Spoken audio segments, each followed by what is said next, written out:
ধাক্কায় বাড়ছে অনেকটা খরচ। জুলাই মাসের থেকে বাড়ছে মোবাইল রিচার্জের খরচ। দেশের সবথেকে বড় বড় mobile network company Jio, Airtel এবং ভোডাফোন আইডিয়া তাদের রিচার্জ ট্যারিফ বাড়িয়েছে। প্রতিটি সংস্থায় 10 থেকে 25% ট্যারিফ বাড়িয়েছে। কম খরচে রিচার্জ করবেন কি করে জানেন? আগামী জুলাই মাস থেকেই নতুন ট্যারিফ কার্যকর হবে। রিচার্জের খরচ বাড়ায় অনেকেই চিন্তায় পড়েছেন। যদি আপনার জুলাই মাসে রিচার্জ শেষ হয় তবে অতিরিক্ত খরচ বাঁচানোর উপায় হলো 3 তারিখের আগে রিচার্জ করে নিন।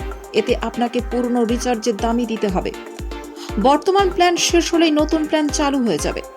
এছাড়া ভবিষ্যতেও যদি রিচার্জের খরচ কমাতে চান তবে বুঝে শুনে রিচার্জ প্ল্যান বাছুন। যেমন আপনি ন্যূনতম ডেটা প্যাকের সঙ্গে মূলত কলিং প্যাক রিচার্জ করতে পারেন। এর সঙ্গে অতিরিক্ত ইন্টারনেটের প্রয়োজন হলে আপনি ডেটা প্যাক বা অ্যাড অন প্ল্যান রিচার্জ করে নিতে পারেন। প্রসঙ্গত, জিও ঘোষণা করেছে 3 জুলাই থেকে জিও রিচার্জ প্যাক দামি হতে চলেছে।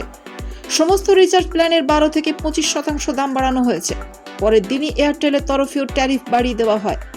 প্রায় 21% দাম বাড়ানো হয়েছে এয়ারটেলের রিচার্জ প্যাকে। ভোডাফোন আইডিয়াও তাদের রিচার্জ প্ল্যানের দাম 10 থেকে 23% বাড়িয়েছে।